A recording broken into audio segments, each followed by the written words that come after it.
The Closet Disco Queen podcast is the #1 ranked women in cannabis podcast by both Feedspot and Million Podcasts 2025 and is produced by Humble Pond Productions, LLC.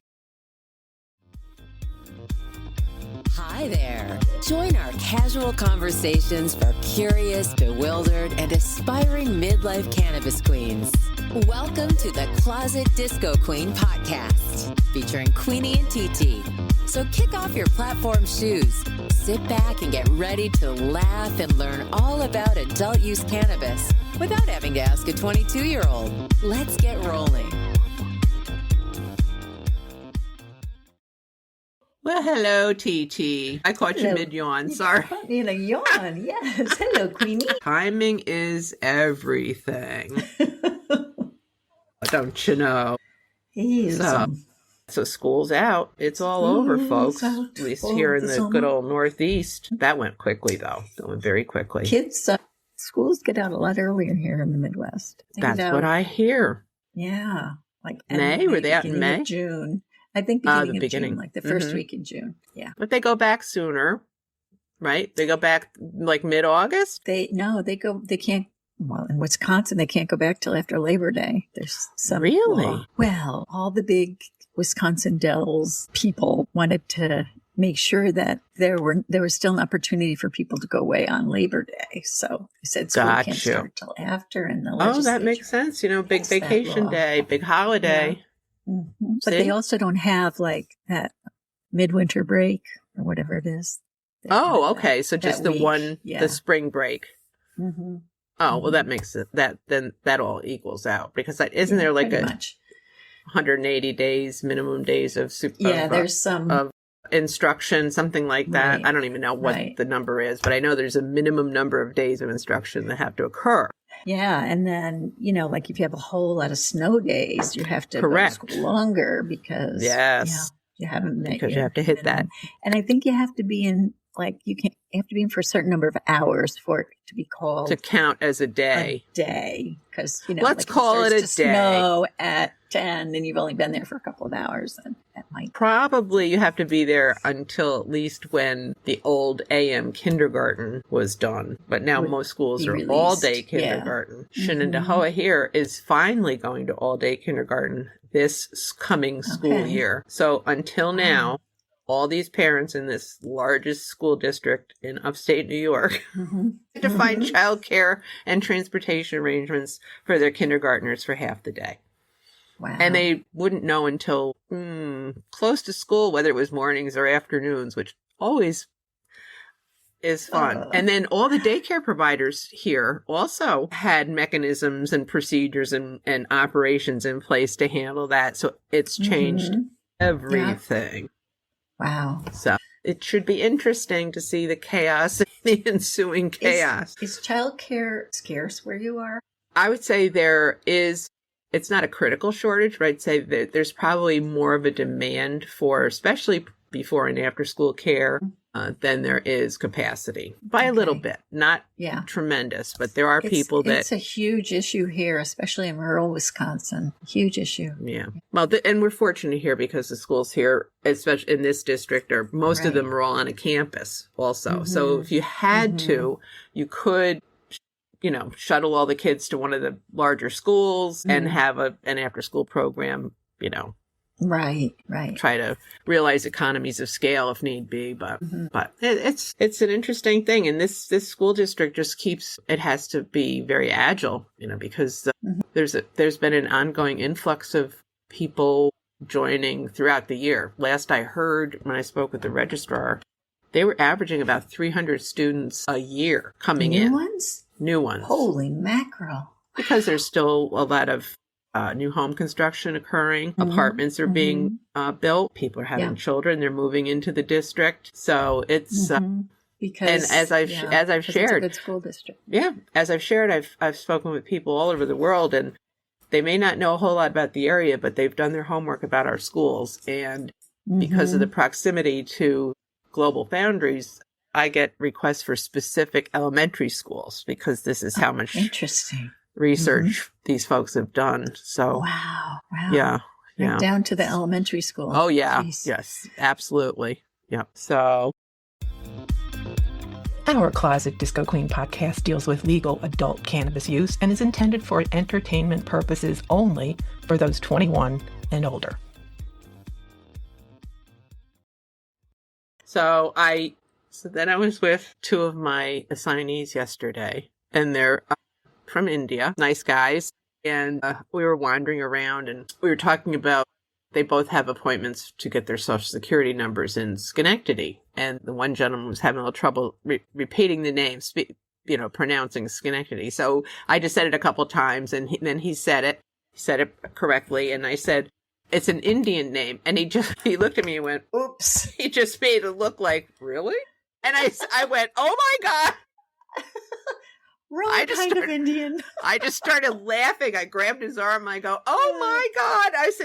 I said, no, I should have said it's a Native American. And then I was like, well, really, I should have said indigenous people or indigenous. Yeah. And then he goes, do you know why they're called Indians? I said, yes, because Christopher Columbus thought he was in India. We both just laughed. Wow. Oh, that's an Indian name. Oops. Oh, good Lord. It's like, and that was like, I don't know where that came from. I have not used that term. I know. You're very careful with that. I must, that came out of literally out of nowhere. So.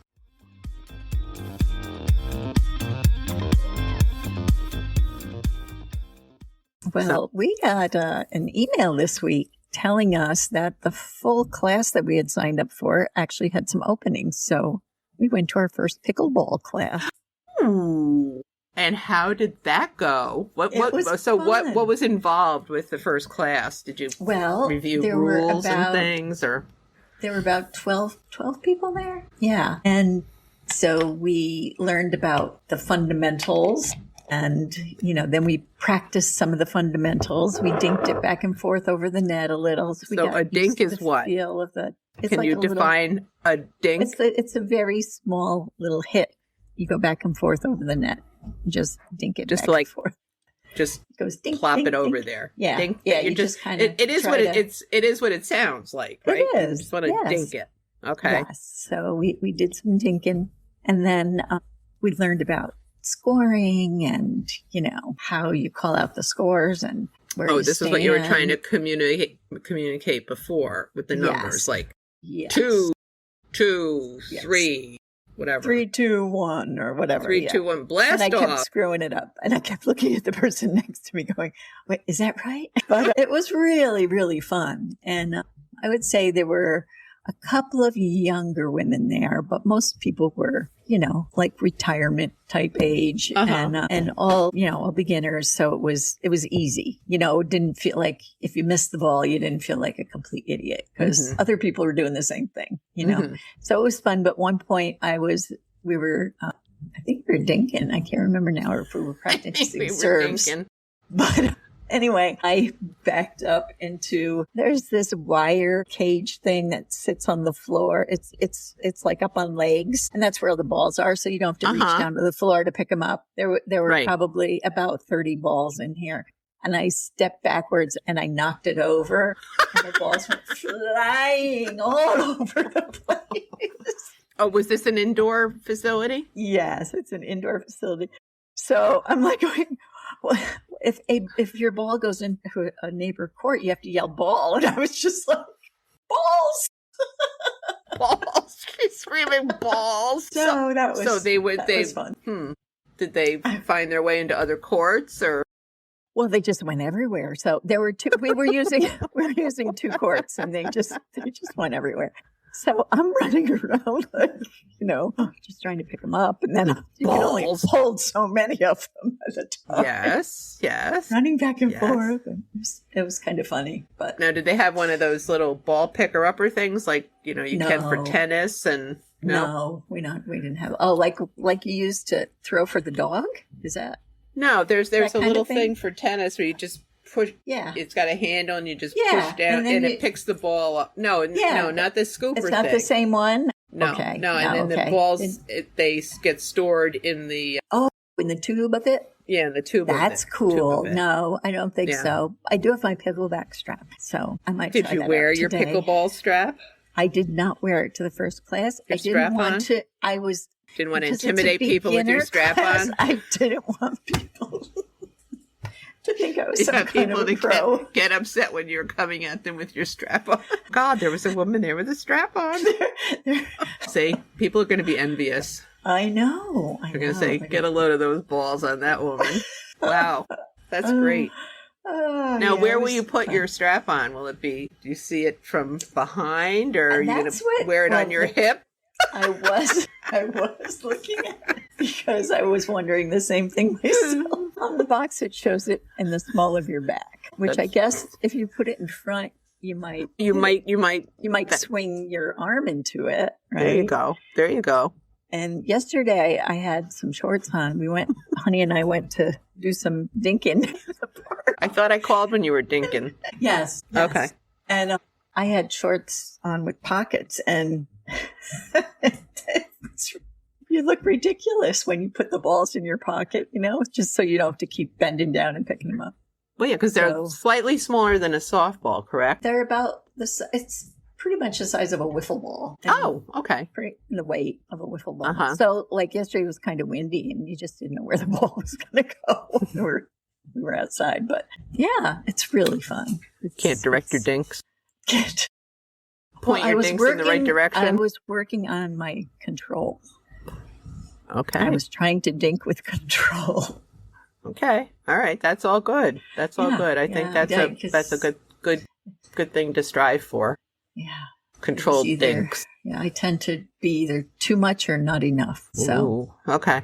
Well, just have to get just the right. It's all or nothing with me. We got to tone down the dinks. Big dink energy, huh? Yeah. Interesting. So. Oh, TT's on the court with Honey in tow. Her strap-on ball holder steals the show. 2 balls at the ready, she's feeling so fly, until Honey's lob sends one up to the sky. Strap it on, strap it tight. TT's taking flight with her pickleball gear. She's a comical sight. Balls on demand, she's ruling the play. Strap-on power saves the day. She dashes and dives, her straps holding strong, while Honey's laughing and singing a song. The crowd's in stitches, the game's on pause. TT strap-on antics are earning applause. Strap it on, strap it tight. TT's taking flight with her pickleball gear. She's a comical sight. Balls on demand, she's ruling the play. Strap-on power saves the day.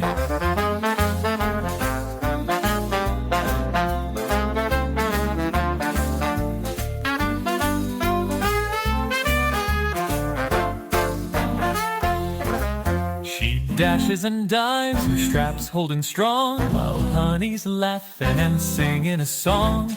The crowd's in stitches, the game's on pause. TT strap-on antics are earning applause. Strap it on, strap it tight. TT's taking flight with her pickleball gear. She's a comical sight. Balls on demand, she's ruling the play. Strap-on power saves the day. Strap it on, strap it tight. TT's taking flight with her pickleball gear. She's a comical sight. Balls on demand, she's ruling the play. Strap on power saves the day.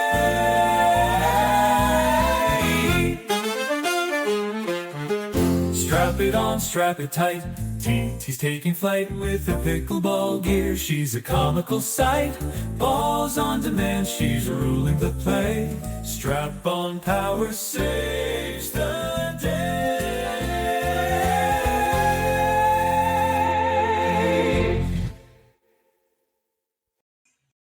Ooh, tropical train wreck. Flav. Flav. But it's got 2 different kinds, 2 different strains in.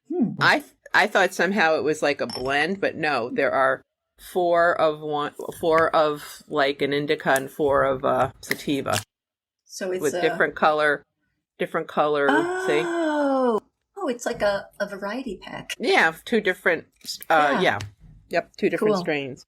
Yeah. Well, I had a spoonful of honey. A spoonful. Yes. And it's that special honey that is delicious. Delicious. I just really like the way it's a very mellow. This honey, I've tried this honey before, and the last time it was stronger. This is a much mellower batch. They call me mellow yellow. Exactly. That's good. Yeah. I'm almost out of hummies though. I'm a little nervous about that. I'll have to load up when we go to the Cape. I can use them. Was that a yes or That's a not if honey has anything to say about it. Mm-hmm. Well, my sister sent me the honey. No. I said it just looks like honey. It looks like honey. It's just honey. That's all it is. It's honey. Yeah. Honey. There's nothing on the labeling that would tell you there's anything but honey. Although that is probably what they would consider to be black market because it came from a friend who makes her own. So I know it's just homemade. I wouldn't homemade. Black market. Like it's homemade. She's selling it? No, she's just giving it away to her friends. Yeah. Good for her. Hold everything. Did you hear the thing about the thing? Wait, what? Say it again, say slow. Wait, what? Nope, still don't believe it, no. Too wild, too weird, to no way, Jose. It's the segment where the truth won't stay. Wait, what? So I would like to share a new segment I thought of. I was going to call it, Wait, What? Because there are many stories out there that we encounter that are real, that sound like this is too weird to be true. This can't be the case. So I thought this would be an interesting opportunity for us to share said information and discuss. Share and discuss. Like that. I like it a lot. So I did find something interesting to share and discuss. Okay. So I read an article recently indicating that researchers have documented reports of a mushroom that can cause remarkably consistent hallucinations in people. And they're called Lilliputian hallucinations because people see tiny human-like figures after it's the wee folk. Unlike classic psychedelic experiences, many people remain aware that something odd is happening while their surroundings appear otherwise normal. The active compound responsible has not yet been identified, making it an intriguing scientific mystery. So, unlike psychedelic mushrooms containing psilocybin, this mushroom doesn't seem to produce the usual altered state. Many people remain surprisingly lucid. Their surroundings look normal, except they're suddenly sharing the room with dozens of tiny people. I tried. Okay. Wow. So scientists have looked for the usual psychoactive compounds and haven't found them.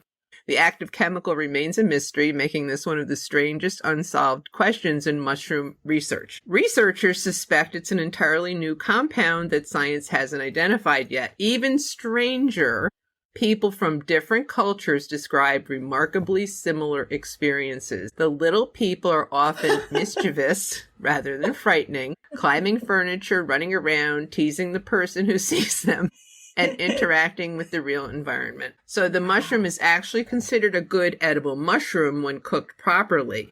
It's usually eaten raw or undercooked that leads to these bizarre experiences. Isn't that the weirdest damn thing? Can you imagine? What a riot. Oh my gosh.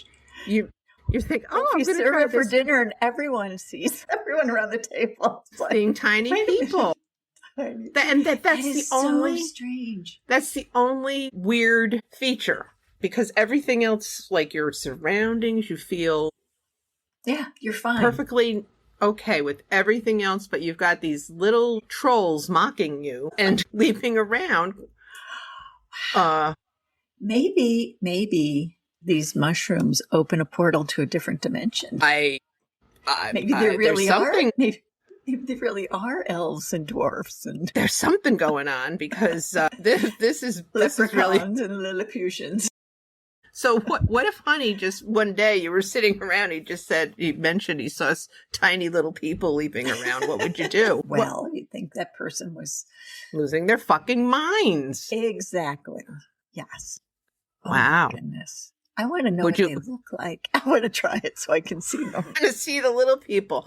All I did was have a salad with mushrooms on it. Fresh mushrooms. They were they were blanched a little bit. But yeah, I mean, I don't, let's see where the mushrooms are from. But yeah, Lilliputian hallucinations. So it is a thing. Wow. It's a recognized thing. You know what's so interesting is that if it happens in like different cultures and stuff, right? It sounds like they've had reports from different areas of the world. So it's not just, this isn't something you could just say it was part of a ritual. These folks, ingested these mushrooms, and stories were told prior that, were very enriched with detail and blah, blah, blah, fantasy. And then they, took the mushrooms and this is what no, none of that. None of that. All different backgrounds and areas of the world. This must be where the idea comes from, maybe. These mushrooms have been around for a while. Oh, for little they think it's a new one. Sprites and fairies, you mean? Sprites and fairies and things like that, yeah. Why they You mean like Gulliver's Travel? There's a giant on the beach. So it's Lanmoa asiatica is the mushroom, and it's sold in markets throughout southwestern China. So according to reports from the Yunnan province, people who eat the mushroom undercooked frequently experience vivid hallucinations involving miniature people. And no matter the nationality or cultural background of the person taking it, across the board, everyone seemed to hallucinate roughly the same little people. Amazing. Yeah, I think that is a hoot and a half. It is. Like, what the hell? What is happening in their brains that... right. What is happening in your brain that to a person, they're seeing little people, like, mocking them and leaping around. Being mischievous. That is so funny. So, beware. But I, like you, I thought, wow, how interesting would that be? Would you find it disturbing, though? I don't know. Would that, freak you out? I don't think it would freak me out. I would find it distracting because I would be wanting to watch what they're doing. No, but... Would you want to engage with them? I would. I would. I don't know is it possible to engage with them? Do they talk back? I don't know if there's a way to communicate with them. I don't know. I think it requires much more research. But it is being researched in the University of Utah, at the University of Utah. Really? So, cool. Yeah, they're trying to determine what the heck, what's going on. So amazing. Keep tuned for more information, folks. Who knows, it's just right? Fascinating. The things that go on in this world that we're not aware of. All this time, we could be playing with little people. Big wide world. Either or, peace, war, Madonna, whore, this, that, skinny, fat, dog, cat, yes, no, stay, go, high, low. So, TT, are you ready to play TT's Choice? Mm-hmm. Alrighty. So, it is now time to play TT's Choice. If you recall, we have numbers 1 through 75. TT chooses a number each week. I will read the statement. It could be an either or, would you rather, what if scenario. And then we hear what TT's choice is, and we talk about it. So, TT, what number would you select this week? Like the number 67. 67. That sounds familiar. 67. 67. 67. Let's see. Okay, this is an either or. Would you either want to know when you're going to die or how? Ooh, I have to pick one. Yes, either or. Pick a one. When or how? Which will it be? I think I would want to know when. When? Mm-hmm. How is not as important to me, I don't think, as when. Because if I knew how, I guess if I knew how, I could try to avoid it, maybe. I don't know. Like if I'm going to get hit by a train, I'd stay away from train tracks, but. There you go. That would be the first thing to probably change in your routine. When? At this point, this answer probably would have been different, 30 years ago. But at this point, I kind of want to know when, just so I know how much time is left, even though I've already decided it's got to be less than 15 years. I think we're down to about 13 and a quarter, aren't we? But yeah, I think I would prefer to know when. So what would you do differently if you knew when? Or would you? Would you make any changes? I probably would if I knew like that, I was going to die next year. I would probably spend the whole summer at the Cape instead of just 6 weeks. Just 6 weeks, but you know what I mean? I would make a point to visit people that, I've had an intention to visit, but still haven't visited, that kind of thing. Mm-hmm. Yeah, I think I would do things a little bit differently. I wouldn't worry so much. I would not spend so much time in my head. You know what I mean? It seems like worry is a waste of time and energy, But why can't we say that right now without knowing necessarily that we have limited? That's, good question. Why can't we? I don't know. I guess it's the question that... What would be your preference? Let's see. Well, do you ever wonder how? How? Yeah. I'm going to die? Has it ever gone through your mind? I have a fear of... Let's see if it's the same. Of having a stroke. Oh no. And not having it kill me. That's my fear, isn't dying. It's being incapacitated to a great degree, but I'm not really afraid of dying. I don't think I'm afraid of dying. I think I would want to know when. You could have a big party, have a big bash, and invite all your friends. Have a memorial service before you die. Well, yes, I think the way people are not choosing traditional burial any longer, and it's less popular now than cremation. And then we've got these other forms, climbing up the charts, if you will, the natural burial, composting. Yep. What are some of the other ones? Those are the two that I think of the most. Cryogenics, I don't know. No, wasn't there... composting. Natural burial. There was another one that's like that? The one that they put you in a chamber and they alkalinize everything. I've never heard of that one. Yeah. What does it turn you into? It vaporizes you? No, but it like sludge, I think. Ew, it goes in it's like this big, I can't remember what it was called. It just basically blends you. They put like a giant blender? Just eats disintegrates everything. Okay. Not like mulch. Like when you go through the composting, you're mulch. You become mulch, and they give you to your family to put around the shrubbery. It's that's a little creepy. What, mulch? Ending just up like mulch? About spreading your mother around the roses.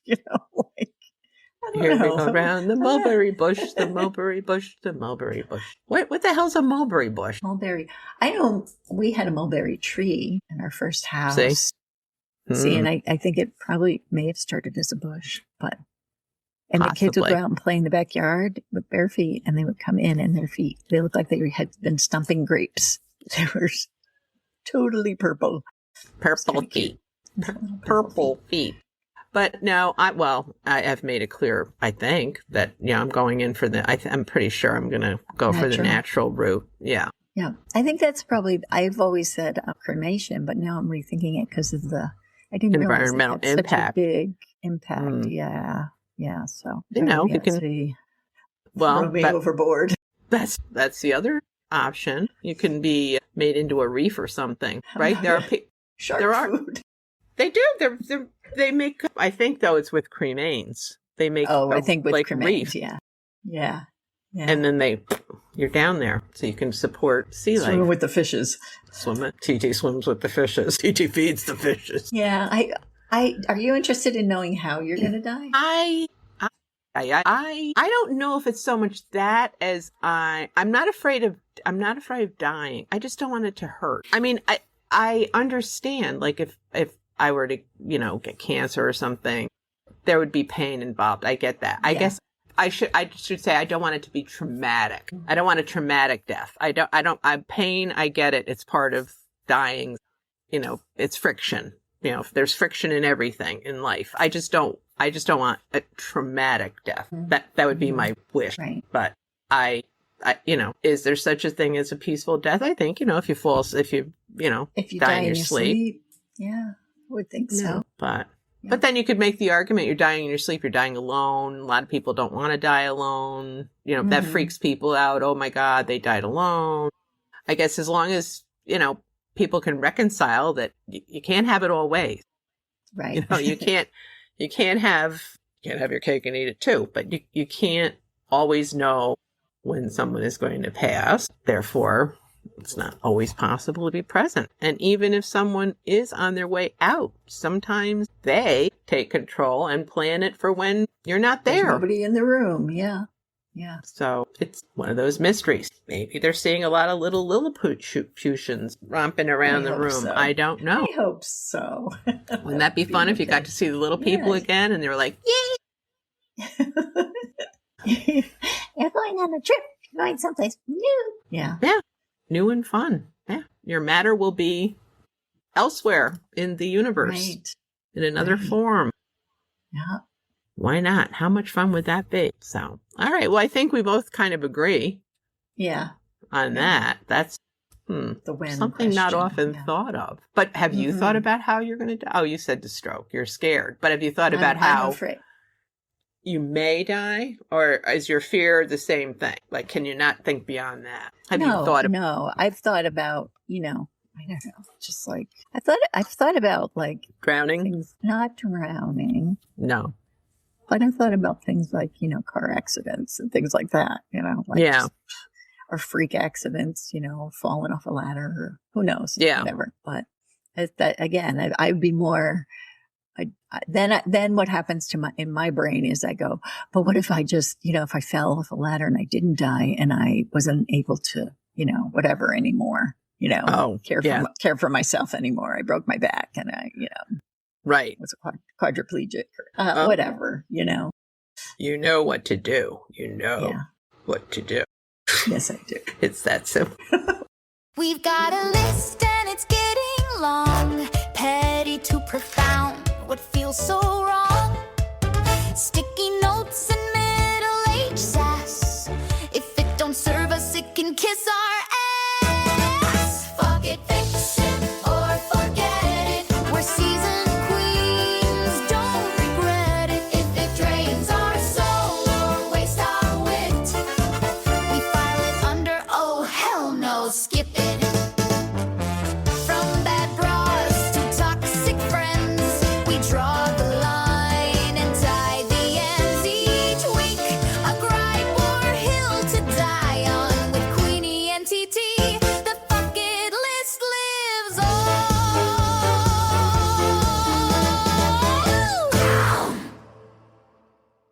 All righty then. So, TT, do we have anything to add to the fucket list today? Yes, this is a very difficult one for me, and I'm putting it out there. A TT fucket? Yeah, this or is is this something that was shared? Okay. Oh, no, this one is mine. All right, she's owning it, folks. Yes. I am saying fuck it to being my worst enemy, my own worst enemy, because I think that's a worthy fuck it. Wow. Sometimes I talk myself into thinking things about myself or about things I've done that is really not productive and not necessarily true. So I'm saying I guess a nicer way to say it would be I'm going to try and be more loving to myself, I guess. But I'm saying fuck it to just letting my mind go off and go to the worst possible places. The worst, yes. About yourself. About myself or about other people too, I guess. People I love, I create stories in my head and I believe they're true and they aren't necessarily, it's not true. It's like we've focused so much on our minds, Well, we're with ourselves. Yeah. Right. And so we tend to think that the things that are in our minds because we've thought them are true. And that is not often the case. Yes, that's true. That is true. That, however, that part is true. Yeah. So understandably. Anyway. Oh, all right. Well, I think that's a noble cause, really, because we really can be very cruel to ourselves. Yeah. And we're our own worst critics, our own worst enemies, as you said. Right. And create pain, our own pain, like unnecessarily. Right. So, right. There comes a time when you just have to forgive yourself sometimes. If whatever it is you're carrying around, you have to just say, you know what? I can't change it now. It's the past.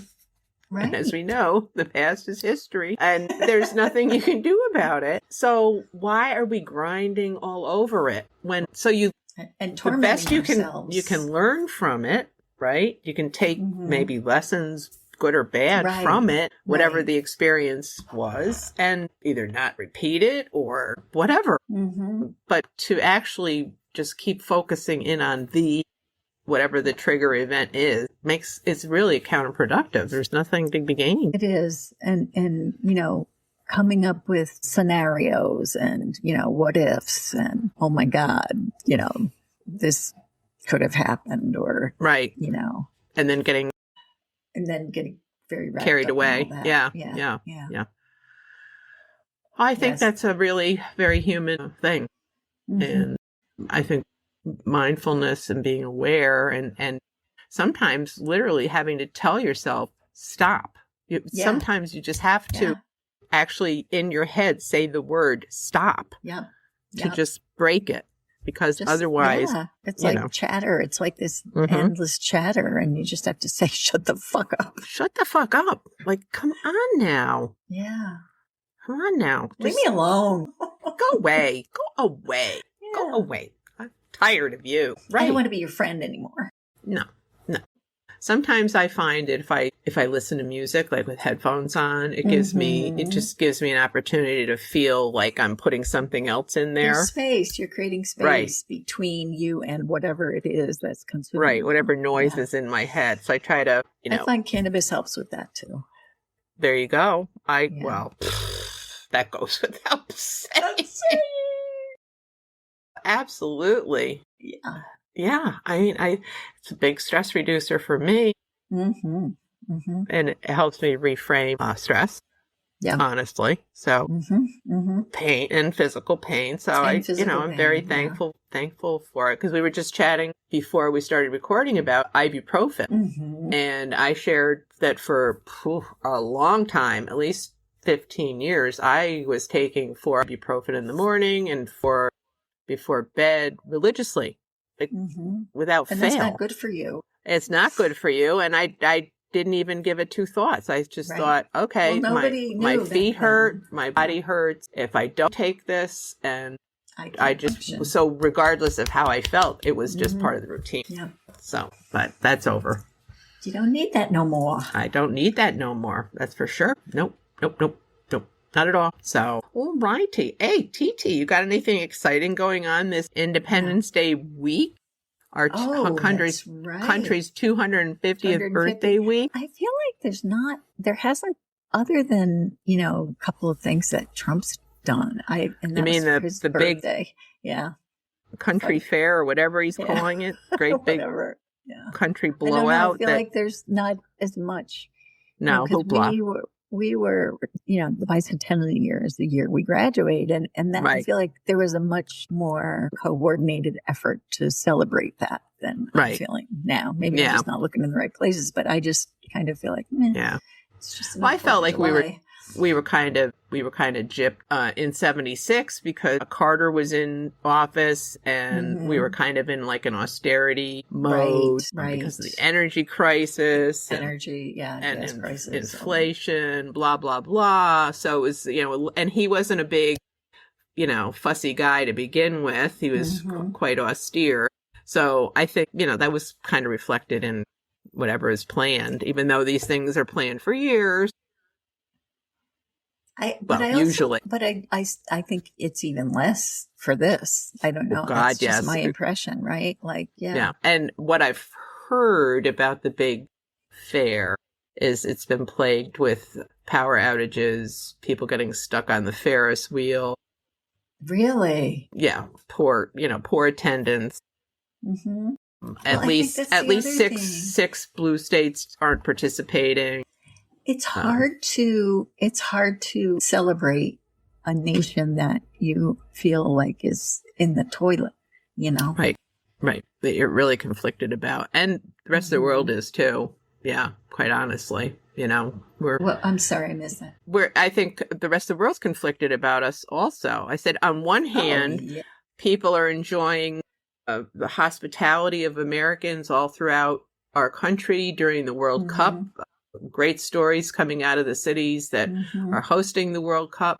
Really nice American stories that, 10, 12 years ago, you wouldn't have batted an eye hearing about, because that's just what you would have expected hearing about. And so that's still going on, which is great. So, people have enjoyed their time in America for the most part, whether it's the ranch dressing or whatever, the big portions. But otherwise, with the war and what's going on in the Middle East and with Israel and Gaza, it's just, we've created such havoc throughout the world and harmed so many people.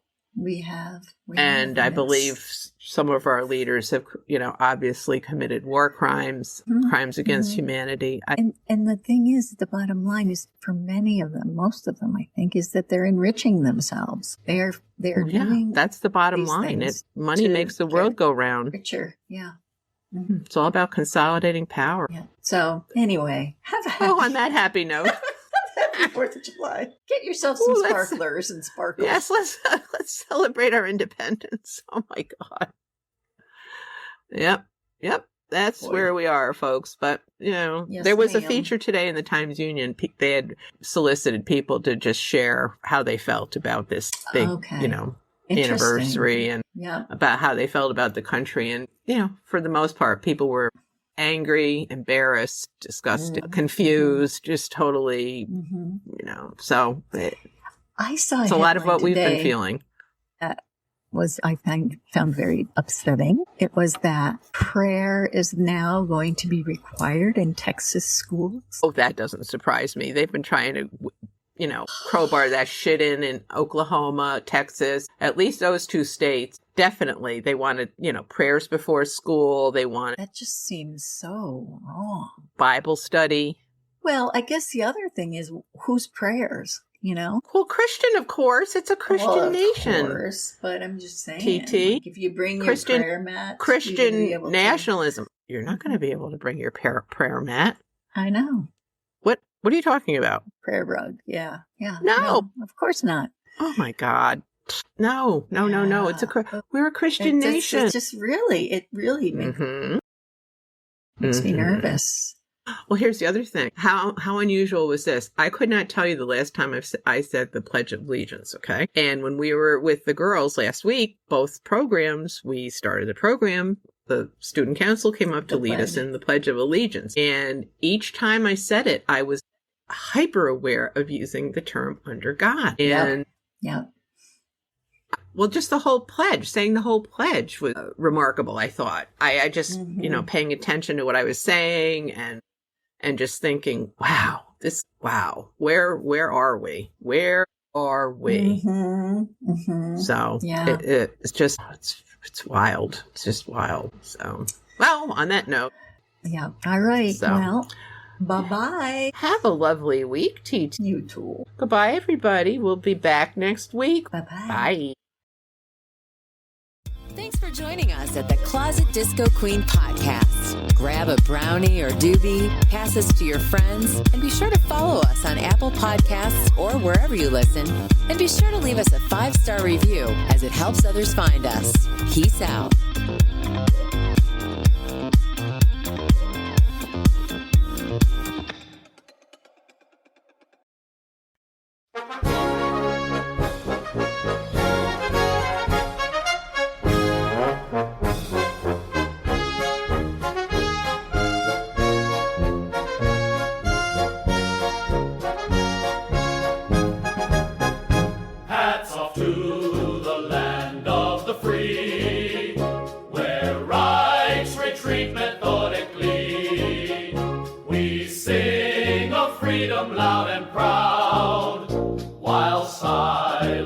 Dissenting crowds, confetti rains on broken trust, progress crumbles into dust.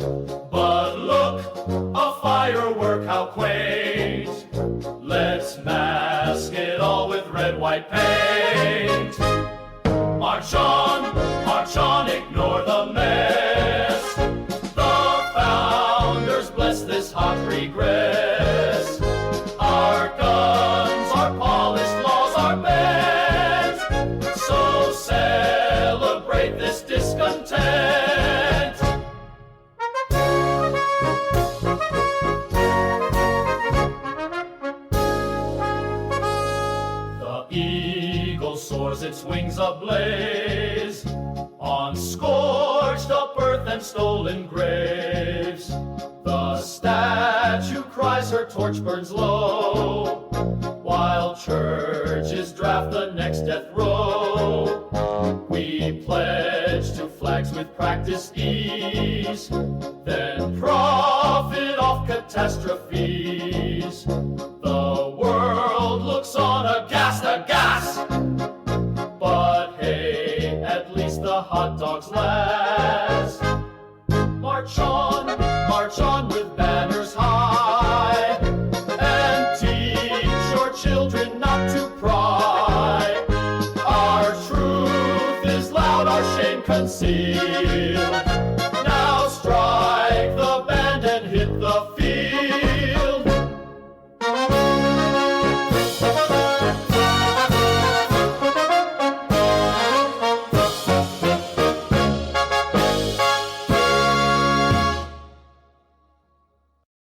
The Closet Disco Queen podcast is the #1 ranked women in cannabis podcast by both Feedspot and Million Podcasts 2025 and is produced by Humble Pond Productions, LLC.